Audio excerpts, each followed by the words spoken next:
तुम इतनी अनंत शक्तियों के मालिक हो तो तुम बेचारे कैसे हो सकते हो? तुम तो बेचारे हो ही नहीं। तो इस चीज को आज से अपने दिमाग से निकाल दो कि तुम बेचारे हो। कोई भी स्त्री, कोई भी पुरुष, उसके अंदर भगवान है, अनंत शक्तियों का मालिक है। वो कुछ भी कर सकता है। विक्टिम मेंटेलिटी क्या होती है, आज हम बात करेंगे। विक्टिम मेंटेलिटी से कैसे बाहर आएं, इस बारे में।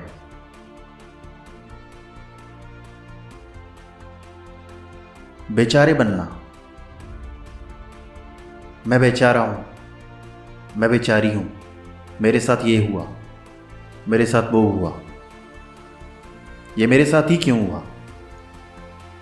तो ये फील है विक्टिम मेंटेलिटी का। मैं विक्टिम हूं, ये इंसिडेंट मेरे साथ हुआ है, मेरे साथ ही हुआ है, ऐसी चीजें। बेचारे बनने का फील, अपने को बेचारा समझना। तो जो मैं आपको बता रहा हूं, आपको वो करना है। आप इससे निकल पाएंगे, इस मेंटेलिटी से निकल पाएंगे, और फिर आगे फंसेंगे भी नहीं इसमें। तो क्या करें? मैं ये कहता हूं,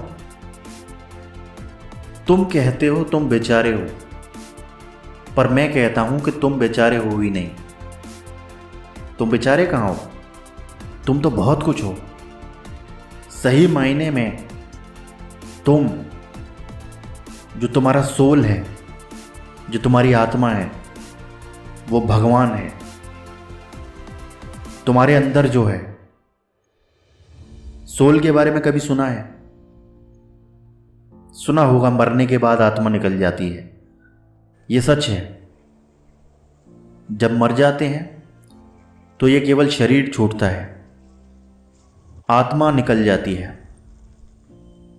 आत्मा रहती है, वो नहीं मरती।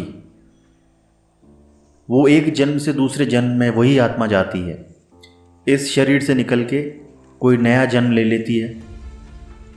कीट पतंग, मक्खी मच्छर किसी का भी हो सकता है, मनुष्य का भी जन्म हो सकता है दोबारा। तो वो नया शरीर वो आत्मा ले लेती है। ये आत्मा, ये क्या है? ये भगवान है। ये कभी नहीं मरती। और वो भगवान, उसके पास असीमित शक्तियां हैं, अनंत की शक्तियां हैं। जिस इंसान ने इसे जान लिया, वो अनंत शक्तियों का मालिक हो जाता है। पर इसे जानना इतना आसान नहीं। मैं अभी बात कर रहा हूं सिर्फ इस बारे में कि तुम इतना जानो कि ये जो सोल है, ये आत्मा है जो तुम्हारे अंदर, ये भगवान है, और इसके पास अनंत की शक्तियां हैं। ये कुछ भी कर सकता है। भगवान तो तुम जानते ही हो कि कुछ भी कर सकता है। वो तो पूरी दुनिया, पूरी यूनिवर्स को चला रहा है। यूनिवर्स में गैलेक्सी, प्लैनेट्स, पूरी दुनिया, जानवर, मनुष्य, उनको बड़ा करना, पेड़ पौधों को बड़ा करना। फिर जब वो मर जाते हैं, उन आत्माओं को मैनेज करना, वो कहाँ जाती हैं, उनको दूसरा जन्म देना, फिर उनकी देखरेख करना। हवा जो चल रही है, पानी जो बह रहा है, तो सब कुछ ये ईश्वर के द्वारा ही मेंटेन किया जा रहा है। ये धरती जो टिकी हुई है, कहाँ टिकी हुई है? हवा में, गैलेक्सी में। तो ये सारी जो चीज़ें हैं, ये भगवान के द्वारा मैनेज की जा रही हैं। कहीं कोई चीज़ इधर से उधर नहीं होती। सारा कुछ भगवान के द्वारा ही किया जा रहा है। तुम तक जो भी चीज़ पहुंच रही है, खाना पीना, गाड़ी, बंगला, सब कुछ भगवान के द्वारा ही पहुंचाया जा रहा है। उसी यूनिवर्स से सब कुछ निकला है। तो ये भगवान क्या नहीं कर सकता? वो कुछ भी कर सकता है। वो चाहे तो पल भर में कुछ भी क्रिएट कर दे, चाहे तो पल भर में कुछ भी नष्ट कर दे। तो इतनी अनंत शक्तियों का मालिक वो तुम्हारे अंदर विद्यमान है, तुम्हारे अंदर है। वो आत्मा, वो सोल, वही भगवान है। तो सोचो, जब तुम इतनी अनंत शक्तियों के मालिक हो तो तुम बेचारे कैसे हो सकते हो? तुम तो बेचारे हो ही नहीं। तो इस चीज को आज से अपने दिमाग से निकाल दो कि तुम बेचारे हो। कोई भी स्त्री, कोई भी पुरुष, उसके अंदर भगवान है, अनंत शक्तियों का मालिक है, वो कुछ भी कर सकता है। तो तुम बेचारे नहीं हो। पहला पॉइंट तो ये दिमाग में रखें। अब दूसरी चीज, you are 100% responsible whatever happen to you. जो भी चीज़ें, जो भी कुछ, जो भी इंसिडेंट, घटना आपके साथ हुई जिसमें आप बेचारे बनने का फील करते हैं, उस विक्टिम मेंटेलिटी से गिर गए हैं, तो उसके लिए आप ही जिम्मेदार हैं। कैसे? पिछले किसी जन्म में जो आपने कर्म किया था, किसी के साथ कोई कर्म किया था, अगर उस व्यक्ति ने आपके साथ इस जन्म में कोई खराब कर्म कर दिया है तो उसको दोष ना देना। वो पिछला तुम्हारा किया हुआ कर्म था जो उसने इस जन्म में तुमसे बदला लिया है। वो बदला लेना होता है, वो कर्म को चुकाना होता है, ये होता ही है। और इस साइकिल को तोड़ना ज़रूरी है। अगर तुम यही सोचते रहोगे कि उसने मेरे साथ ये किया तो ये चीज़ आगे चलती रहेगी। ये पिछला जन्म, ये होता है, इसको मान लो, जान लो। तो अब अगर तुम ये सोचोगे कि उसने मेरे साथ ये किया तो तुम फिर इसे आगे लेके जाओगे, फिर अगले जन्म में वो फिर तुम्हारे साथ कुछ ना कुछ होगा, तुम फिर अगले जन्म में उसके साथ कुछ करोगे, तो ये चीज़, ये चेन आगे चलती रहेगी। इस चेन को तोड़ना है, ब्रेक करना है।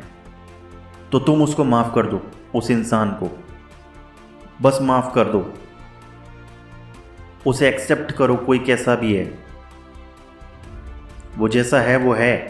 उसने जो किया वो तुम्हारे ही पिछले जन्म का कोई कर्म था, वो स्टोर्ड था तुम्हारे सबकॉन्शियस माइंड में और वो उसके द्वारा हो गया।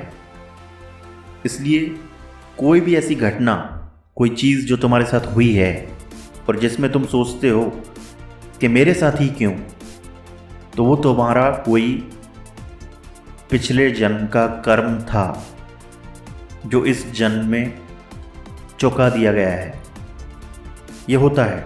तुमने किसी को दुख दिया होगा, मारा होगा, पीटा होगा, परेशान किया होगा, तो वही चीज़ तुम्हारे साथ इस जन्म में हो गई है। किसी ने तुम्हारे साथ कुछ बुरा कर दिया है, इसमें बुराई क्या है? तुमने भी तो किया था। अब इस साइकिल को ब्रेक कर दो, उसे माफ़ कर दो बस, और आगे मत ले जाना इस चीज़ को कि मुझे बदला लेना है। और अब शायद तुम इस चीज़ से बाहर आ चुके हो कि मेरे साथ ही क्यों। तुम्हारे साथ इसलिए कि तुमने खराब किया था पिछले जन्मों में, इसलिए तुम ही रेस्पॉन्सिबल हो इसके लिए। जो भी तुम्हारे साथ हो रहा है या हुआ है, इसे एक्सेप्ट करो और निकाल दो दिमाग से। मैं चाहता हूं कि तुम 100% रिस्पॉन्सिबिलिटी लो इस चीज़ की कि मैं ही रिस्पॉन्सिबल हूं। जो भी मेरे साथ हुआ वो मैंने ही क्रिएट किया। मैंने पिछले जन्मों में किसी के साथ कुछ बुरा किया होगा, इसलिए मेरे साथ इस जन्म में ऐसा कुछ हुआ। ऐसा फील करो, कहो बार बार कि मैं ही रेस्पॉन्सिबल हूं। I take 100% responsibility for whatever is happening and whatever happen to me. जब तुम ऐसा करोगे तो तुम विक्टिम मेंटेलिटी से बाहर आ जाओगे। अपने को बेचारा समझना छोड़ दोगे तुम। देखोगे जब इस चीज़ को बार बार प्रैक्टिस करोगे, क्योंकि यही सच है। 100% सच जो भी मैंने बताया। मेरे लिखे हुए कोट्स और अफर्मेशंस ज़रूर डाउनलोड कर लेना। अफर्मेशंस जब बोलो तो दिल से बोलना। I am confident, I am happy, उसे फील करना कि कैसे तुम कॉन्फिडेंट हो उस मोमेंट में। उसे इमेजिन करना, विजुलाइज करना, क्या कर रहे हो तुम उस मोमेंट में, क्या हैप्पी मोमेंट है वो, कैसे कॉन्फिडेंट फील कर रहे हो, उसे देखना, फील करना दिल से, तभी तुम उस एफर्मेशन को फील कर पाओगे। इसलिए केवल बोलना नहीं है, इमेजिन करना है, विजुलाइज करना है, तभी फील कर पाओगे। इसी तरह कोट्स को जब तुम पढ़ोगे तो तुम्हारी नॉलेज बढ़ेगी, तुम्हें मोटिवेशन मिलेगी, तुम्हारा खुशी का लेवल इन दोनों चीज़ों से बढ़ेगा, कोट्स से और एफर्मेशन से। इसलिए डाउनलोड ज़रूर कर लेना, लिंक डिस्क्रिप्शन में है। मैं हूं आशीष शर्मा, मिलते हैं अगली वीडियो में। Thank you very much.